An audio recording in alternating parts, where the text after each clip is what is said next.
Hello hi welcome नमस्ते, मेरा नाम ऋतिक और आज हम फिर से बात करने वाले हैं एक और इंटरेस्टिंग कंसेप्ट के ऊपर। तो ये वीडियो सेमेस्टर 2 के उन बच्चों के लिए मोस्ट इंपोर्टेंट होने वाली है जिनके पास सब्जेक्ट है इंटरमीडिएट स्टैटिस्टिक्स फॉर इकोनॉमिक्स। तो चलिए शुरू करते हैं आज की वीडियो को। तो इस सीरीज की शुरुआत में प्रीवियस वीडियो से करवा चुका हूं, जिसने अब तक वो वाली वीडियो ना देखी हो पहले जाके वो वाली वीडियो देख लेना। और हमेशा किसी भी सीरीज की हर एक वीडियो को सीरीज वाइज ही देखा करो ताकि आपके हर एक कंसेप्ट टॉपिक वाइज ही क्लियर होते चले जाएं। तो चलो शुरू करते हैं आज की वीडियो। और आज हम डिस्कस करेंगे लेसन नंबर 1 का एक और इंपॉर्टेंट टॉपिक, यानी कि ये वीडियो हमारी लेसन नंबर 1 के ऊपर आखिरी वीडियो होने वाली है, जहां पे हम हर एक कंसेप्ट को डीप में डिस्कस कर लेंगे। वीडियो थोड़ी सी लेंथी होगी, ठीक है, क्योंकि मैं कंप्लीट चैप्टर जो बचा हुआ है वो इसी वीडियो में कंप्लीट करवाने वाला हूं। चलो देखते हैं कौन कौन टॉपिक हमें स्टडी करने हैं। और इस कंप्लीट सीरीज के नोट्स ऑलरेडी प्रिपेयर हो चुके हैं with important question answer PDF. तो जिन बच्चों को नोट्स परचेज करने हैं वो इस नंबर पे जाए 9667836336, यहां पे व्हाट्सएप करके नोट्स ले सकते हैं। अब हम आते हैं आज के कंसेप्ट के ऊपर। तो लेसन नंबर 1 हमारा था sample space, events and probability. ये हमारा लेसन नंबर 1 का नाम था, जहां पे मैंने आपको पिछली वीडियो में ये समझा दिया कि सैंपल स्पेस क्या होता है, इवेंट्स क्या होते हैं और प्रोबेबिलिटी क्या होती है। आज की वीडियो में डिस्कस करेंगे मेन जो टॉपिक है वो टाइप्स ऑफ इवेंट्स और प्रोबेबिलिटी का बेसिक कांसेप्ट, वो हम डिस्कस करेंगे आज की वीडियो में। चलो देखते हैं यहाँ पे। तो स्टैटिस्टिकल और रैंडम एक्सपेरिमेंट्स क्या होते हैं वो डिस्कस करते हैं। तो मैंने आपको पिछली वीडियो में बताया था कि स्टैटिस्टिकल और रैंडम एक्सपेरिमेंट का मतलब क्या होता है कि जब भी हम किसी एक एक्टिविटी को बार बार करते रहते हैं तो वहां से हम ये देखते हैं कि वहां से कौन कौन से इवेंट्स आ रहे हैं। फॉर एग्जांपल मैंने एग्जांपल दिया था आप लोगों को कि अगर मान लो मैं एक कॉइन को 1000 बार उछालूं, ठीक है, तो हम जानते हैं कि सिक्के को उछालना इक्वल लाइकली आउटकम होता है, यानी कि हेड आने की प्रोबेबिलिटी और टेल आने की प्रोबेबिलिटी क्या होती है, दोनों क्या होती है, सेम होती है। लेकिन अगर आप किसी भी सिक्के को 1000 बार उछालते हो, इसका मतलब ये नहीं है कि आपका एग्जैक्ट 500 बार हेड आएगा और एग्जैक्ट 500 बार टेल आएगा। ऐसा पॉसिबल नहीं होता। हो ये सकता है कि भाई 510 बार क्या आ जाए, हेड आ जाए, और 490 बार क्या आ जाए, टेल आ जाए, यानी कि थोड़ी बहुत आपको डिफरेंस जरूर देखने को मिलेगा। इसका उल्टा भी हो सकता है 510 बार टेल आए और हेड क्या आए, 490 बार। तो ये मैंने एक रैंडम वैल्यू ली है, हाइपोथेटिकल। ऐसा कुछ भी हो सकता है, पर एग्जैक्ट जरूरी नहीं है कि आपका 500 बार हेड आएगा ही आएगा और 500 बार टेल आएगा ही आएगा, ठीक है। तो ये चीज ध्यान रखना। इसी को हम पता है क्या बोलते हैं, इसको हम बोलते हैं रैंडम एक्सपेरिमेंट्स। कि ये सारी जो प्रोबेबिलिटी है, इन सब के टॉपिक हमने कैसे बनाए हैं, रैंडम एक्सपेरिमेंट्स करने के बाद ही बनाए हैं। तो अब यहाँ पे देखो, तो एनी एक्टिविटी और process whose outcome is subject to uncertainty is considered as an experiment. यानी कि जिसका आउटकम क्या हो, अनसर्टेन हो, मतलब हमें पता ही ना हो कि क्या होने वाला है। जैसे मैंने एक सिक्का उछाला हवा में, क्या जब तक वो सिक्का धरती पे नहीं गिरता तब तक मैं बता सकता हूँ कि हेड आने वाले, टेल आने वाले? नहीं, क्योंकि वो क्या है, एक रैंडम एक्सपेरिमेंट है। मुझे नहीं पता कौन सा इवेंट होने वाला है। मैंने एक डाइस उछाला, अब जब मैं डाइस को रोल करूंगा तो मुझे नहीं पता कि कौन सा नंबर आने वाला है, 1 आएगा, 2 आएगा, 3 आएगा, 4 आएगा, 5 आएगा, 6 आएगा। इसको हम क्या बोलते हैं, रैंडम एक्सपेरिमेंट ही बोलते हैं। फिर एनी प्रोसेस ऑफ ऑब्जर्वेशन और measurement that has more than one possible outcome and for which there is an uncertainty about which outcome will be actually materialise is refer to as random experiment. इसका मतलब क्या है कि जब हम कोई भी काम करते हैं, ठीक है, हो सकता है उसमें एक से ज्यादा आउटकम क्या हो, पॉसिबल हो, लेकिन अनसर्टेन हो कि मुझे नहीं पता कि क्या होने वाला है, उसी को हम यहाँ पे रैंडम एक्सपेरिमेंट बोलते हैं। ये उसकी कंप्लीट डेफिनेशन हो गई। फॉर एग्जांपल टॉसिंग कॉइन, जैसे मैंने एग्जांपल दे रखा है, अगर हम एक सिक्का उछालते हैं, throwing a pair of dice, drawing a card from the deck of cards, तो मुझे नहीं पता क्या आने वाला है। जब मैं एक सिक्का उछालूंगा मुझे नहीं पता हेड आएगा, टेल आएगा। जब मैं एक डाई को रोल करूंगा एफ, तो मुझे नहीं पता ये कौन सा नंबर आने वाला है। जब मैं एक पत्ता निकालूंगा ताश के 52 पत्तों में से, मुझे नहीं पता कौन सा पत्ता आने वाला है। तो सब क्या है, रैंडम एक्सपेरिमेंट्स के एग्जांपल हैं। अब क्या आता है हमारे पास यहाँ पे, सैंपल पॉइंट और इवेंट क्या होते हैं। चलो भैया यही बता दो। तो देखो, सैंपल स्पेस में से जब हम कुछ आउटकम्स बाहर निकल के आते हैं ना, उसको हम क्या बोलते हैं यहाँ पे, सैंपल पॉइंट या फिर इवेंट। जैसे मैं आपको एग्जांपल समझाता हूँ। सपोज करो मैंने एक डाई को रोल कर दिया। जब मैं एक डाई रोल करूंगा तो डाई पे एक सैंपल स्पेस क्या बन सकती है कि भाई जब मैं डाई रोल किया तो 1 भी आ सकता है, 2 भी आ सकता है, 3 भी आ सकता है, 4 भी, 5 भी, 6 भी, इनमें से कोई सा भी नंबर आ सकता है। लेकिन मैं बोलूं कि डाई पे 1 आने की प्रोबेबिलिटी क्या होगी, तो प्रोबेबिलिटी ऑफ गेटिंग 1 आने की प्रोबेबिलिटी क्या होगी, 1/6, क्योंकि 1 क्या है, इनमें से एक नंबर है। या फिर मैं बात करूं 2 आने की प्रोबेबिलिटी क्या हो जाएगी, 2/6 नहीं होगी मेरे भाई, 1/6 ही रहेगी, क्योंकि 2 भी क्या है, सिर्फ एक नंबर है। क्योंकि प्रोबेबिलिटी का फॉर्मूला क्या होता है, फेवरेबल आउटकम अपॉन में टोटल आउटकम। तो 2 सिर्फ जो है वो एक नंबर है सारे नंबरों में से, और अपॉन में क्या आएगा, 6। लेकिन अगर बात करूं यहाँ पे ओड नंबर आने की, odd probability of getting an odd number, तो ओड नंबर कितने हैं, ओड नंबर वो होते हैं जो 2 टेबल में नहीं आते, जैसे कि 1, 3 और 5। तो क्या प्रोबेबिलिटी है ओड नंबर आने की, 3 अपॉन में 6 और 1 अपॉन में 2। तो ये आ गया हमारे पास ओड नंबर आने की प्रोबेबिलिटी। ऐसे इवन नंबर आने की प्रोबेबिलिटी वो भी 1/2, क्योंकि इवन नंबर भी क्या है 2, 4 और 6। तो इस तरीके से जो है हम जो है वो यहाँ पे सैंपल इवेंट बनाते हैं, यानी कि इन्हीं को हम क्या बोलते हैं, इवेंट्स बोलते हैं। 1 का आना, 2 का आना, ओड नंबर का आना, इवन नंबर का आना, ये सब क्या है, इवेंट है। एक तो सैंपल पॉइंट और इवेंट देखो यहाँ पे, ईच मेंबर और outcome of a sample space और population is called sample point और इवेंट। अब आता है ट्रायल एंड इवेंट्स। अब आते हैं ट्रायल और इवेंट्स क्या होते हैं। An experiment is repeated under essentially identical conditions but does not give unique results. जब हम एक एक्सपेरिमेंट को रिपीट करते रहते हैं एक कंडीशन के अंदर, लेकिन जब वहां से रिजल्ट यूनिक ना आए, उसी को हम क्या बोलते हैं, ट्रायल और इवेंट। जैसे मैंने आपको एग्जांपल दिया था, आप 1000 बार सिक्का उछालोगे तो कभी हेड आएगा, कभी टेल आएगा, कभी हेड आएगा, कभी टेल आएगा, कभी 2 बार हेड जाएगा, कभी 3 बार टेल आ जाएगा। तो इस तरीके से जो है इसी को हम क्या बोलते हैं, ट्रायल एंड इवेंट्स। यानी कि हम ट्राई करते जा रहे हैं, ठीक है, लेकिन अलग अलग आउटकम्स जो है, अलग अलग रिजल्ट जो है वो आ रहे हैं उस सिक्के के ऊपर, ठीक है। तो इसी को हम क्या बोलते हैं, ट्रायल और इवेंट। तो एक ऐसा experiment is repeated under essentially identical conditions, जिसको हम एक कंडीशन के अंदर परफॉर्म करते हैं, but does not give unique results, लेकिन वो कभी भी यूनिक रिजल्ट नहीं देता। It may result in several possible outcomes, तो बहुत सारे आउटकम्स ला के देता है। The experiment is called the trial and outcomes are called events. तो ये था हमारा एक सिंपल सा टॉपिक, थ्योरी वाला, वो मैंने समझा दिया है। अब आते हैं अपने मेन मुद्दे के ऊपर आज की वीडियो का। अब हमारा मेन मुद्दा शुरू होगा।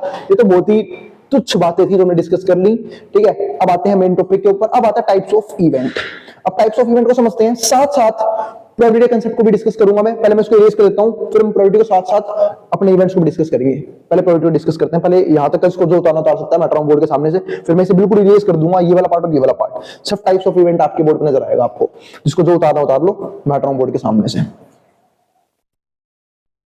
चलो फिर हम शुरू करते हैं अपना मेन कंसेप्ट आज की वीडियो का। डिस्कस करते हैं प्रोबेबिलिटी को।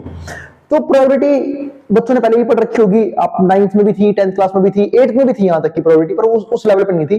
पर 10th के बाद तो आप लोगों ने एक हायर लेवल पे प्रोबेबिलिटी जरूर पढ़ी होगी। जो नहीं पढ़ी कोई दिक्कत नहीं है, आपको ये वीडियो पूरी तरीके से क्लियर हो जाएगी। मैं आपको बिल्कुल डीप में समझाऊंगा प्रोबेबिलिटी के हर एक टॉपिक को, हर एक एस्पेक्ट को। पहले समझते हैं प्रोबेबिलिटी होती क्या है। देखो, जो कोई भी इवेंट होता है उसके होने के चांसेस कितने परसेंट है, उसको हम प्रोबेबिलिटी बोल देते हैं, ठीक है। जैसे कि सपोज करो, आपने कभी देखा होगा कि जब दो दोस्त लड़ रहे हैं आपस में, ठीक है, दो दोस्त है राम और श्याम। अब इंडिया पाकिस्तान का मैच चल रहा है, एक बोल रहा है इंडिया जीतेगी, उससे जीतने के चांस 60% है। अब 60% क्या आया, प्रोबेबिलिटी। एक बोल रहा है नहीं 80% है, वो क्या है, प्रोबेबिलिटी। यानी कि जब हम किसी भी इवेंट के होने की या फिर ना होने की, ठीक है, चांसेस को बताते हैं ना, तो वो हमारी क्या होती है, प्रोबेबिलिटी होती है। अब सबसे इंपॉर्टेंट क्या आता है, प्रोबेबिलिटी का बेसिक सा फॉर्मूला, वो चीज समझ लेते हैं। अगर मैं प्रोबेबिलिटी के फॉर्मूले की बात करूं तो प्रोबेबिलिटी निकालने का फॉर्मूला जो होता है वो होता है favourable outcome, favourable outcome divide by total outcome. यानी कि ऊपर तो आएगा फेवरेबल आउटकम, नीचे क्या आएगा, टोटल आउटकम। ये हमारा सिंपल सा फॉर्मूला होता है किसी चीज का प्रोबेबिलिटी को फाइंड आउट करने का। अब जो प्रोबेबिलिटी है वो तो हम इस तरीके से निकाल लेंगे, ऊपर फेवरेबल आउटकम, नीचे क्या है, टोटल आउटकम, ठीक है। अब जो प्रोबेबिलिटी है उसके बारे में कुछ खास बातें समझते हैं, कुछ ऑब्जर्वेशंस हैं। पहला क्या, कि प्रोबेबिलिटी कभी भी 0 से लेके 1 के बीच में होती है। किसी भी चीज की प्रोबेबिलिटी 0 से लेके 1 के बीच में होती है। मतलब मैं कहता हूं पॉइंटों में आएगी, ठीक है, ना तो कभी 1 से बड़ी होगी, ना कभी 0 से कम होगी। हाँ, 0 और 1 भी हो सकती है, इसलिए मैंने यहाँ पे +2 का सिंबल लगाया है। अब बात आती है कि भैया 0 कब होगा और 1 कब होगा, उसके लिए हम पढ़ेंगे टाइप्स ऑफ इवेंट के बारे में। बता देता हूं, प्रोबेबिलिटी 0 कब होती है, जब किसी इवेंट का होना इम्पॉसिबल हो। जैसे मैं बोलूं संडे के बाद ट्यूसडे आएगा, कैसे जाएगा, मंडे कहां गया भाई, मंडे छुट्टी पे था, पॉसिबल ही नहीं है, तो संडे के बाद ट्यूसडे नहीं आ सकता, तो उसकी प्रोबेबिलिटी क्या हो जाएगी, 0 हो जाएगी। अब प्रोबेबिलिटी 1 कब आएगी, जब इवेंट का होना निश्चित हो, मतलब जब इवेंट का होना इम्पॉसिबल हो, इम्पॉसिबल इवेंट, तो उसकी प्रोबेबिलिटी क्या होती है, 0 हो जाती है। इस केस में 0 प्रोबेबिलिटी। और जब किसी इवेंट का होना निश्चित हो, श्योर हो, सर्टेन हो, उसकी प्रोबेबिलिटी 1 होती है। फॉर एग्जाम्पल, संडे के बाद मंडे का आना, जनवरी के बाद फरवरी का आना, 1 तारीख के बाद 2 तारीख का आना, तो सब क्या है, सर्टेन इवेंट, जिनको कोई रोक नहीं सकता, जो होके रहेंगे, चाहे कोई रहे चाहे ना रहे, इसकी प्रोबेबिलिटी क्या है, फिक्स है, ठीक है। तो इसलिए ऐसे केस को हम क्या बोलते हैं, सर्टेन इवेंट। तो 2 तरह के इवेंट हमने डिस्कस कर लिए कि इम्पॉसिबल इवेंट क्या होता है और सर्टेन इवेंट क्या होता है। तो ये थी प्रोबेबिलिटी की पहली ऑब्जर्वेशन कि प्रोबेबिलिटी 0 से लेकर 1 के बीच में होगी, ठीक है, और 0 कब होगी और 1 कब होगी। अब एक और चीज समझते हैं, एक और इंपॉर्टेंट फॉर्मूला यहाँ पे, क्या, किसी इवेंट का होना और उसी इवेंट का ना होना हमेशा दोनों का सम 1 होता है। ये चीज भी ध्यान रखना, किसी इवेंट का होना और उसी इवेंट का ना होना दोनों का समावेश बनाता है। अब इसमें आपको समझाता हूं, जैसे सपोज करो हमने एक डाई रोल कर दिया, जब डाई रोल करूंगा सैंपल स्पेस क्या बनेंगे 1 से लेके 6 तक, थोड़ी देर पहले भी डिस्कस किया था मैंने, है ना, 1 2 3 4 5 6 ये 6 आ गए, ठीक है। अब मैं बोलूंगा यहाँ पे भाई 1 आने की प्रोबेबिलिटी बताओ, 1 आने की प्रोबेबिलिटी क्या है 1/6, क्योंकि 1 एक नंबर है, ऊपर फेवरेबल आउटकम नीचे टोटल आउटकम। मैं आपसे पूछूं 1 ना आने की प्रोबेबिलिटी क्या होगी, तो 1 ना आने की प्रोबेबिलिटी होगी कि भाई 1 नहीं आया तो बाकी कोई ना कोई नंबर तो आया है, तो 1 नहीं आने की प्रोबेबिलिटी क्या है कि बाकी इन पांचों में से कोई और नंबर आया, तो 5/6। क्या दोनों का सम 1 है या नहीं है, जोड़ के देख लो। उम्मीद है फ्रैक्शन सबको जोड़ना आता होगा, और भाई नहीं आता ना, तुम लोगों ने बचपन में कुछ नहीं पढ़ा, इसका मतलब अगर ये जो 6th क्लास के बच्चों से पूछो वो बता देगा। अगर इन दोनों को ऐड करना है हमें तो डिनोमिनेटर सेम है, ऊपर वाले कहीं ऐड हो जाएंगे, तो 5 + 6 6, 6/6 कट के हमारे क्या आ जाएगा 1 आ जाएगा। तो ये था हमारे पास इसका आंसर। तो मैंने आपको ये चीज समझाई कि किसी इवेंट का होना उसी इवेंट का ना होना दोनों का संबंध होता है, ठीक है। बाद में समझाया क्यों, क्योंकि काफी इंपॉर्टेंट फॉर्मूला है, काफी बार हेल्प करता है। कई बार किसी इवेंट का होना निकालना बहुत मुश्किल होता है, तो हम उसका ना होना निकाल लेते हैं। मतलब मैं एक लॉजिक वाली बात करूं, अगर मान लो किसी इवेंट का होना पता हो, मुझे ना होना निकालना है उस इवेंट का, तो उसे 1 में से माइनस कर दो। या फिर किसी इवेंट का ना होना हमें पता हो और होना पता लगाना हो, तो उसे 1 में से माइनस कर दो। जैसे फॉर एग्जांपल मैं ये बोलूं, एक लॉजिक वाली बात एक सोचते हैं, मैं ये बोलूं कि आज इंडिया के मैच जीतने के चांस जो हैं, मतलब या फिर कुछ भी, या फिर आज बारिश होगी, इसके चांस जो है वो 60% है, तो फिर भाई ना होने कितने हैं 40%। अगर मैं ये बोल रहा हूं कि किसी आज जो है वो बारिश नहीं होगी, ठीक है, उसके मतलब होने के जो है चांस 60%, आज बारिश होगी इसके चांस 60% है, मौसम को देख के बताया, तो ना होने कितने हो गए अपना पता लग गया 40%। तो दोनों का हमेशा क्या आता है, हमेशा 1 आता है। अब एक बात और, क्या भाई प्रोबेबिलिटी है, ये तो आपने 60 और 40 लिखा हुआ है, अरे ध्यान से देख भाई परसेंट का सिंबल भी लगाया हुआ है, और जब परसेंट का सिंबल लगता है परसेंट रखती है बेटे में 100 आएगा, ये भी 1 से छोटा ही है, दोनों ही 1 से छोटे हैं। यहां से आंसर आएगा 0.6, यहां से आंसर आएगा 0.4। आगे देखते हैं अब यहां से, तो ये हमारा सिंपल सा फॉर्मूला। अब आगे फॉर्मूले कौन कौन से हैं वो डिस्कस करते हैं। टाइप्स ऑफ इवेंट हो गया, प्रोबेबिलिटी वाला बी वाला फॉर्मूला भी हो गया। अब डिस्कस करते हैं हमारे टाइप्स ऑफ इवेंट। उससे पहले एक टॉपिक और रह गया, वो मैं समझा देता हूं, वो क्या है, कार्ड्स वाला टॉपिक, कि कार्ड्स किस तरीके से काम करते हैं। टोटल मिला के सबको पता है 52 कार्ड्स होते हैं, तो थोड़ा सा मैं आप लोगों को आज जुआरी बनाता हूं। मुझे उम्मीद है आप लोगों ने पत्ते तो नहीं खेले होंगे बचपन में, आज सीख जाओगे कि पत्ते के बारे में कंप्लीट नॉलेज लेके जाएंगे आज हम, ठीक है। क्योंकि कार्ड्स के ऊपर काफी बार क्वेश्चन आते हैं, तो आपको कार्ड्स के बारे में पता होना बहुत जरूरी है। जिनको पता है बहुत अच्छी बात है, ठीक है, वो पक्के जुआरी है। जिनको नहीं पता कोई दिक्कत नहीं, आज बढ़ा देंगे। तो भाई टोटल मिला के 52 कार्ड्स होते हैं। 52 कार्ड्स में हम 2 हिस्सों में डिवाइड कर देते हैं। 2 हिस्से कौन कौन से, एक तो रेड और एक ब्लैक। अब हमारे रेड में भी 26 कार्ड हैं और हमारे ब्लैक में भी 26 कार्ड हैं, दोनों में कितने कार्ड है 26 कार्ड है। अब मैं रेड को फिर 2 हिस्सों में बांटूंगा, एक हमारा हर्ट और एक हमारा डायमंड, है ना। सबने देखा होगा हर्ट हमारा देखने में कुछ ऐसा होता है ना, ये है ना, ये प्यारा सा डायमंड ऐसा बनता है रेड कलर का, ये ईट टाइप है ना डायमंड। अब हर्ट में भी 13 पत्ते और डायमंड के भी 13 पत्ते। अगर मैं इसकी बात करूं ब्लैक के केस में, तो ब्लैक के केस में जो पत्ते हैं वो बनेंगे, एक तो स्पेड में, स्पेड मेरे हिसाब से कुछ ऐसे दिखता है अगर मैं बनाऊं तो, भाई ड्राइंग का मजाक होता है ना, हाँ ये स्पेड हो गया हमारा। और एक हमारा क्या होता है क्लब, क्लब हमारा दिखने में कुछ ऐसा होता है, वो ऐसे चीज निकल जाती है, हाँ ये क्लब जो भी है ड्राइंग, ठीक है ये। अब 13 पत्ते स्पेड के और 13 पत्ते क्लब के। तो रेड के 26 में 2 हिस्से हैं, 13 हर्ट के पास रहेंगे, 13 डायमंड के पास।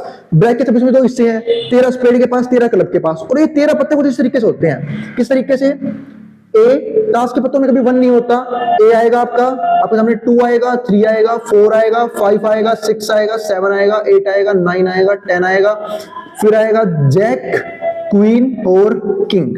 तो ये आ गया भाई, ठीक है। तो हमारे क्या है 13 पत्ते, 13 ही है ना, हाँ 13 ही पत्ते होंगे ये, 1 2 3 4 5 6 7 8 9 10 11 12 13, ठीक है। अभी पता आ गया। इसको बोलते हैं, ए को बोलते हैं एस, एस यानी कि इक्का, बोलते हैं ना हुकुम का इक्का, एक्स। अब एक हमारे पास क्या आता है, ये 3 पत्ते, जैक, क्वीन और किंग। ध्यान रखना इसका एक और स्पेशल नाम होता है तीनों ग्रुप का, इसको हम बोलते हैं फेस कार्ड्स।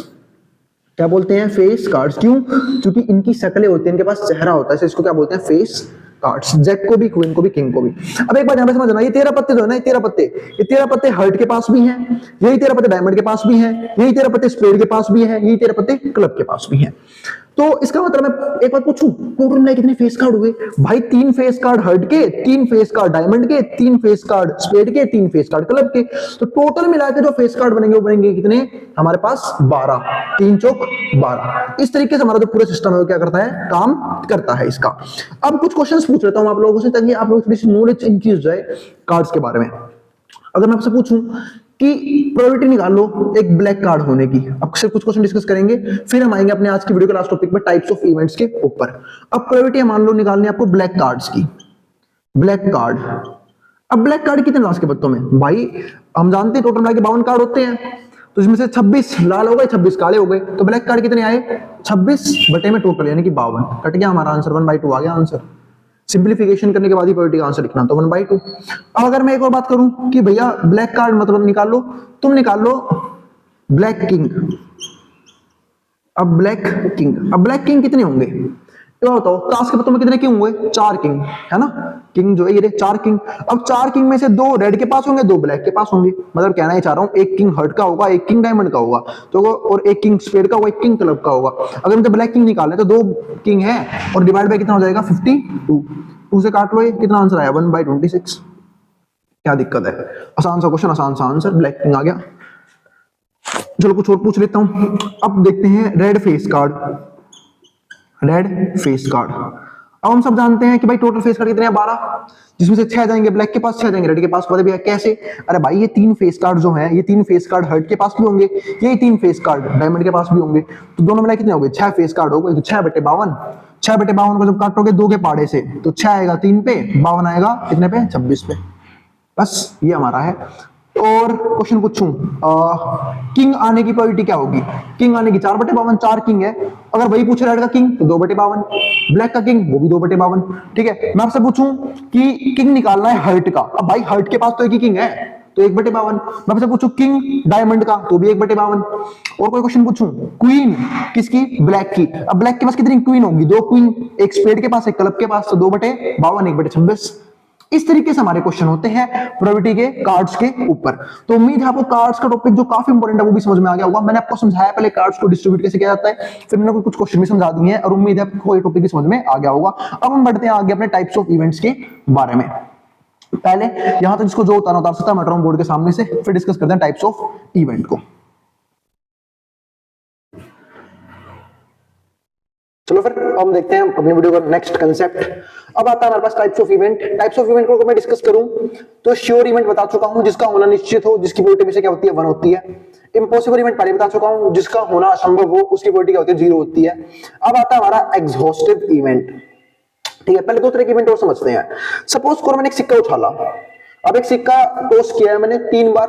अगर मैं सिक्के को 3 बार टॉस करूंगा, फिर चलो 2 बार टॉस कर लेते हैं। जब मैं सिक्के 2 बार टॉस करूंगा तो सैंपल स्पेस क्या बनेंगे वो देख लेते हैं। एक तो कितने सैंपल स्पेस बनेंगे? 4 सैंपल स्पेस बनेंगे। कैसे पता किया बता देता हूं। देखो एक फॉर्मूला होता है, जनरल फॉर्मूला बोलते हैं 2 की पावर n। देखो इस 2 का मतलब क्या है? एक सिक्के के पास 2 ही आउटकम होते हैं, या तो हेड आएगा या टेल आएगा, तो वो होता है नीचे नंबर ऑफ आउटकम्स। n का मतलब होता है कितनी बार टॉस किया गया है। अगर एक बार उछालोगे तो 2 की पावर 1, 2 ही सैंपल स्पेस बनेंगे, या तो हेड या टेल। अगर सिक्के को 2 बार टॉस किया तो 2 की पावर 2 यानी कि 4 हमारा क्या बनेगा? सैंपल स्पेस में 4 एलिमेंट आएंगे। वो कौन कौन से आएंगे? हो सकता है दोनों बार ही हेड आ जाए, यानी कि दोनों बार ही क्या लिया है? हेड लिया है। हो सकता है पहली बार हेड आए दूसरी बार टेल आए, या फिर ये भी हो सकता है पहली बार टेल आए दूसरी बार हेड आए, या फिर दोनों बार क्या आ जाए? टेल आ जाए। तो हमारे क्या होते हैं? Sample space. अब यहां से कुछ चीज समझते हैं। अगर मैं आपको बोलूं एक इवेंट क्या कि बोथ हेड, यानी कि दोनों बार हेड आ जाए। अब दोनों बार जो हेड आएगा उसकी प्रोबेबिलिटी क्या होगी? 1/4। कोई दिक्कत नहीं है भाई, यहाँ पे 1/4 हमारे पास क्या बन गया? आंसर बन गया। ठीक है, तो ये इसको मतलब यहाँ पे एक ही आंसर आया सैंपल स्पेस का, वो कौन सा? H और H। तो जो ये HH आया है ना, इसको पता है क्या बोलते हैं? एक इवेंट और यहाँ पे ऐड कर लो, उसको बोलते हैं सिंपल इवेंट। क्या बोलते हैं? Simple event. यानी कि भाई एक ही आंसर जब आए ना पूरे सैंपल स्पेस में से, उसको हम क्या बोलते हैं? Simple event. अब मैं आपसे एक और बात करता हूं यहां पे, क्या कि 1 हेड एंड 1 टेल, मतलब एक बार हेड आया एक बार टेल आया, इसकी प्रोबेबिलिटी बताओ। जब मैं इसकी प्रोबेबिलिटी की बात करूंगा, एक बार हेड आया और एक बार टेल आया, तो अब हेड और टेल आने की प्रोबेबिलिटी क्या हो जाएगी हमारे पास यहाँ पे? वो हो जाएगी आपकी, देखो एक बार हेड एक बार टेल, एक बार हेड एक बार, दो क्वेश्चन आए हैं, तो 2/4 1/4 2, इसका आंसर क्या आया 1/2, इसका आंसर क्या आया था 1/4। तो इसको हम बोलते हैं कंपाउंड इवेंट। क्या बोलते हैं? Compound event. ये भी चीज ध्यान रखना। सिंपल इवेंट का मतलब क्या है कि जब सैंपल स्पेस में से सिर्फ एक इवेंट आपका आंसर बने उसको हम बोलते हैं सिंपल इवेंट। जब उसी सैंपल स्पेस में से मल्टीपल इवेंट यानी कि बहुत सारे इवेंट दो से फालतू मतलब एक से फालतू होने चाहिए, लेकिन उसको हम क्या बोलते हैं? Compound event. अब बात आती है कि भैया एग्जॉस्टिव इवेंट क्या होता है, ठीक है, म्यूचुअल एक्सक्लूसिव क्या होता है, फेवरेबल। देखो पहले इस चीज की बात कर लेते हैं। इजी कौन सा है? Favourable event. फेवरेबल यानी कि जो इवेंट मुझे अपने हिसाब से चाहिए, जैसे यहाँ पे फेवरेबल क्या था? बोथ हेड, तो एक ही है, तो ये जो आंसर आया मेरे लिए फेवरेबल था। यहाँ पे क्या था? वन हेड और वन टेल, तो मेरे लिए ये फेवरेबल था और ये फेवरेबल था, इसको हम बोलते हैं फेवरेबल। इसलिए प्रोबेबिलिटी का फॉर्मूला भी क्या होता है? Favourable outcome divide by total outcome.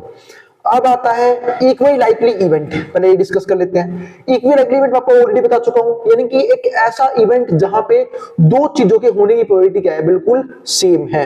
जैसे मैं आपको एक बात बोलता हूं कि जब सिक्का उछाला, सिक्के में हेड और टेल दोनों जाने की प्रोबेबिलिटी क्या होती है? सेम होती है।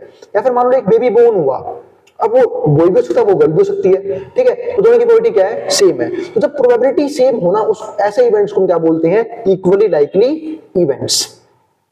अब यहां पे बात करता हूं मैं, तो इक्वल लाइकली इवेंट हो गया ये। फिर इंडिपेंडेंट इवेंट। अब इंडिपेंडेंट इवेंट क्या है? देखो नाम ही क्या है? Independent event. यानी कि जब एक इवेंट का होना दूसरे इवेंट के होने को अफेक्ट ना करे, उसको हम क्या बोलते हैं? Independent event. फॉर एग्जांपल, मान लो मैंने एक बार एक सिक्का उछाला, उसमें कोई आउटकम आया, फिर मैंने दोबारा कोई सिक्का उछाला, क्या उस दूसरे सिक्के के आउटकम पे क्या पहले सिक्के के आउटकम का प्रभाव पड़ेगा? बिल्कुल नहीं पड़ेगा। इसी को हम क्या बोलते हैं यहाँ पे? Independent event. यानी कि जब किसी एक इवेंट का किसी दूसरी इवेंट पे किसी प्रकार का फर्क ना पड़े। लेकिन अगर किसी एक इवेंट का दूसरी इवेंट पर फर्क पड़ता है तो हम उसको इंडिपेंडेंट इवेंट नहीं बोल सकते। सिंपल और कंपाउंड ऑलरेडी बता चुका हूं। अब आते हैं अपने मेन टॉपिक पे, एग्जॉस्टिव इवेंट कौन से होते हैं या फिर म्यूचुअल एक्सक्लूसिव इवेंट कौन से होते हैं, ये बच गए, काफी इंपॉर्टेंट है, ठीक है। तो म्यूचुअल एक्सक्लूसिव इवेंट क्या होते हैं वो समझाता हूं आप लोगों को। तो ऐसे इवेंट जिसमें कुछ भी कॉमन ना हो उसको हम क्या बोलते हैं? Mutually exclusive event. जैसे मैं आपको एक और सैंपल स्पेस लेके समझाता हूं। मान लो मैंने फिर से एक डाई रोल कर दिया, अब डाई रोल किया तो सैंपल स्पेस में 6 एलिमेंट आ सकते हैं, 1 2 3 4 5 6, काफी बार देख चुके हैं। अब मैं यहाँ पे एक तो इवेंट निकाल रहा हूं, एक इवेंट ई मान लेते हैं या फिर प्रोबेबिलिटी मान लेते हैं कि इवेंट की किसके? इवन नंबर आने की, इवन नंबर। अब probability of getting N even number, अब इवन नंबर में 3 एलिमेंट आ सकते हैं, 2 4 और 6। इसके अलावा कोई और आंसर आ सकता है? पॉसिबल ही नहीं है। लेकिन अगर मैं ये बोलूं कि प्रोबेबिलिटी किसकी? ओड नंबर की, ओड नंबर आ जाए। अब ओड नंबर आने की प्रोबेबिलिटी में क्या आएगा? 1 2 और 3, 1 2, सॉरी क्या बोल रहा हूं मैं, कहां दिमाग चला गया, 1 3 और 5, हाँ ये इवन नंबर 2 4 6, ओड नंबर में 1 3 5। अब सुनो, तो म्यूचुअली एक्सक्लूसिव इवेंट ये बोलते हैं कि जब दो इवेंट के अंदर कुछ भी कॉमन ना हो, कोई भी एलिमेंट कॉमन ना हो, उसको हम बोलते हैं म्यूचुअली एक्सक्लूसिव इवेंट। यहाँ पे कुछ भी कॉमन नहीं है, 2 4 6 से ऊपर 1 3 5 है, क्या दोनों में कुछ भी कॉमन है? कुछ भी कॉमन नहीं है, इसी को हम बोलते हैं म्यूचुअली एक्सक्लूसिव। अब यहीं से आपको समझाता हूँ एग्जॉस्टिव क्या होता है। देखो इसको मैं ऐसे ही बोल सकते हैं, mutually exclusive and exhaustive event. यानी कि एग्जॉस्टिव इवेंट्स वो इवेंट होते हैं जहां पे उन दोनों सेट को मिलाओ तो आपका कंप्लीट सैंपल स्पेस बन जाए। जैसे अब देखो, अगर मैं इन दोनों सेट को जोड़ दूं, ये आया तो सैंपल स्पेस में से गया, इवन नंबर वाला और ओड नंबर वाला, तो इन दोनों को जोड़ दूंगा तो ये क्या बनेगा? 1 2 3 4 5 6, पूरा सैंपल स्पेस तैयार हो गया। इसी को बोलते हैं दोनों कंबाइन करना या फिर दोनों का यूनियन निकालना। आप लोगों ने जिन्होंने सेट पढ़ रखा है पता होगा, ये मैंने यूनियन निकाला इन दोनों का। जब यूनियन बनाऊंगा मैं इन दोनों का, देखो बन गया 1 2 3 4 5 6, जोड़ दे क्या बन गया? हमारा पूरा सैंपल स्पेस। इसी को हम बोलते हैं एग्जॉस्टिव इवेंट। यानी कि जब हम दो सेट को जोड़ के क्या बनाते हैं? एक नया सेट, उसको हम क्या बोलते हैं यहाँ पे, और वो पूरा कंप्लीट सैंपल स्पेस बन जाए, उसी को हम यहाँ पे बोलते हैं exhaustive event.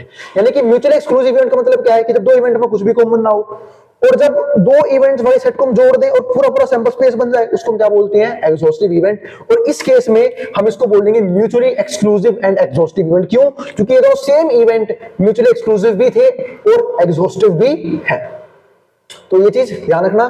Types of event मैंने खत्म करवा दिया है, इवेंट के सारे टाइप समझा दिए हैं, ठीक है। और उम्मीद है आपको सबके सब क्लियर हो भी गए होंगे, ठीक है। अगर मैं इसका एक और एग्जांपल दूं तो मैं आपको ये एग्जांपल दे सकता हूं, जैसे ऊपर वाले में देखो, ऊपर वाले में एग्जांपल दूं मैं कि बोथ हैड अ केस ये रहा, ठीक है। अब मैं बोलूं यहाँ पे at least one tail, at least one tail. चलो यहां से एटलीस्ट का कांसेप्ट भी समझ लेते हैं एक बार। एटलीस्ट वन टेल, अब एटलीस्ट वन टेल का मतलब है कम से कम एक टेल तो आना ही चाहिए, कम से कम एक टेल, यानी कि एक टेल वाले केस भी आएंगे और एक से फालतू अगर दो टेल आ जाए वो केस भी आएंगे, तो एटलीस्ट वन टेल, कम से कम एक टेल आना चाहिए। तो कौन सा केस नहीं आएगा? ये नहीं आएगा जिसमें एक बार भी टेल नहीं आया। तो यहाँ पे आएगा एच टी, टी एच और टी टी, मतलब एक टेल वाले केस भी आएंगे और दो टेल वाले केस भी आएंगे, एटलीस्ट वन टेल। जब इन दोनों कंबाइन, अब ये देखो ध्यान से, अगर मैं इन दोनों की बात करूं, इन दोनों में आपको दिख रहा है ना ये म्यूचुअल एक्सक्लूसिव है, कुछ भी कॉमन नहीं है। यहाँ पे एच एच है, यहाँ पे एच एच है, नहीं है, कॉमन नहीं है। लेकिन जब मैं इन दोनों को ऐड करूंगा वापस पूरा क्या बन जाएगा? पूरा का पूरा सैंपल स्पेस। तो मैं कह सकता हूं कि दोनों सेट जो है वो क्या है? म्यूचुअल एक्सक्लूसिव है, और ऐड करते क्या हो जाएंगे? ये एग्जॉस्टिव भी बन जाएंगे, यानी कि ये सेट म्यूचुअली एक्सक्लूसिव भी है और एग्जॉस्टिव भी है। तो बस ये चीज ध्यान रखना यहाँ पे। अब आता है आज की वीडियो का आखिरी कंसेप्ट, जिसको हम बोलेंगे डी मॉर्गन्स लॉ। क्या बोलेंगे? D Morgan's law. अब बात ये लॉ क्या है? बहुत सिंपल है, ठीक है। तो चलो समझते हैं इस लॉ को। डी मॉर्गन्स लॉ क्या बोलता है? तो इसके लिए पहले आपको कुछ चीजें समझानी पड़ेंगी। हाँ, एक करके सारे टॉपिक डिस्कस करते हैं जो मुझे समझाने हैं। पहले यहाँ पे एक लाइन खींचता हूं। तो देखो, सबसे पहले तो आपको पता होना चाहिए कि मान लो कोई ए सेट है, कुछ एलिमेंट डालता हूं इसमें 1 2 3। कोई बी सेट है, इसमें हम देखते हैं 3 4 और 5। मैं आपसे बोलूं आपको ए यूनियन बी निकालना है। क्या निकालना है? A union B. बहुत ही सिंपल है, कोई मुश्किल कंसेप्ट नहीं है।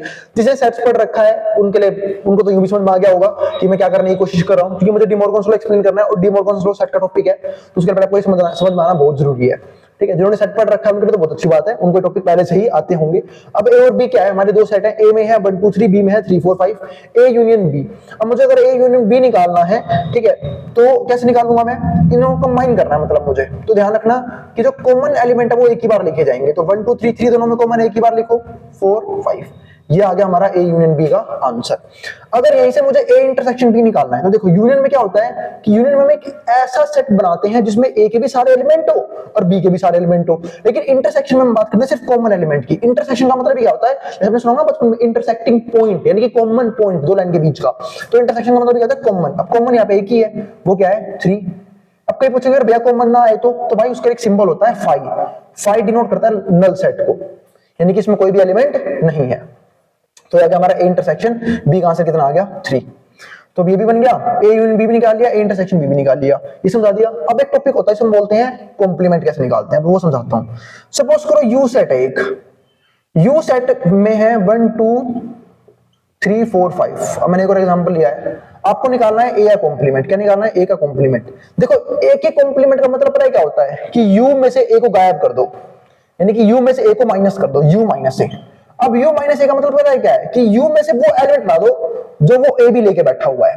तो u में 1 से लेके 5 तक एलिमेंट है और a में 1 से लेके 3 तक, तो 1 से लेके 3 तक एलिमेंट गायब हो जाएंगे। तो u माइनस ए का आंसर क्या है? 4 और 5। इसी को बोलते हैं a कॉम्प्लीमेंट, मतलब a का ना होना। अगर मैं हिंदी में पढ़ाऊं तो a का ना होना, तो u में से a को माइनस कर दो। अगर मान लो यहाँ पे लिखा होता b का ना होना, b का ना होना, तो u में से b को माइनस करो। और जब मैं u में से b को माइनस करूंगा तो b के पास है 3 से लेकर 5 तक सारे एलिमेंट, तो क्या आंसर बनेगा? 1 और 2। तो ये भी ध्यान रखना। ये सारी चीजें जरूरी थी डी मॉर्गन्स लॉ को समझने के लिए। अब डी मॉर्गन्स लॉ सिर्फ 2 लॉ होते हैं, वो क्या? वो समझते हैं। पहला, अगर a यूनियन b का कॉम्प्लीमेंट कभी भी निकालना हो, ठीक है, तो इसको हम लिख सकते हैं क्या? a मतलब अगर कॉम्प्लीमेंट अंदर आएगा तो ये हो जाएगा A complement intersection B complement. मतलब कॉम्प्लीमेंट को अंदर लाने के लिए मुझे सिर्फ बीच का सिंबल चेंज करना है। सेम ऐसे ही अगर यहाँ पे लिखा होता है ए इंटरसेक्शन बी का होल कॉम्प्लीमेंट, तो अगर मुझे इस कॉम्प्लीमेंट को अंदर लेके आना है तो मैं क्या लिखूंगा? A complement union B complement. बस इतना सा ही फर्क है। ये हमारा टॉपिक हमारा क्या हो गया? फिनिश। इसी को हम क्या बोलते हैं? D Morgan's law. तो डी मॉर्गन्स लॉ ध्यान रखना। आज की वीडियो का हमारा आखिरी कंसेप्ट था। उम्मीद है आपको सारे टॉपिक क्लियर हो गए होंगे, और अगर वीडियो पसंद आई हो तो वीडियो को लाइक किए बिना मत जाना और चैनल को सब्सक्राइब भी कर देना ऐसी वीडियोस के लिए। इसी के साथ हमारा लेसन नंबर 1 फिनिश होता है, ठीक है। वीडियो थोड़ी सी लेंथी होगी, कोई दिक्कत नहीं है, इतनी तो चल जाती है, ठीक है। तो उम्मीद है आप लोग बोर नहीं हुए होंगे। फिर भी किसी भी तरह की क्वेरी रह जाए तो आप मुझे कमेंट बॉक्स में कमेंट कर देना, उस क्वेरी को सोल्व करने की पूरी कोशिश करूंगा, ठीक है। अब हम मिलेंगे अगली वीडियो में, जहां पे हम बात करेंगे इसके अगले टॉपिक के बारे में, इनके नेक्स्ट कांसेप्ट के बारे में। और जिन बच्चों को नोट्स परचेज करने हैं विद क्वेश्चन आंसर पीडीएफ, वो इस नंबर पे जाए, व्हाट्सएप करके नोट्स ले सकते हैं। अब हम मिलेंगे अगली वीडियो में, जिसको जो उतारना उतार ले, मैटर बोर्ड के सामने से।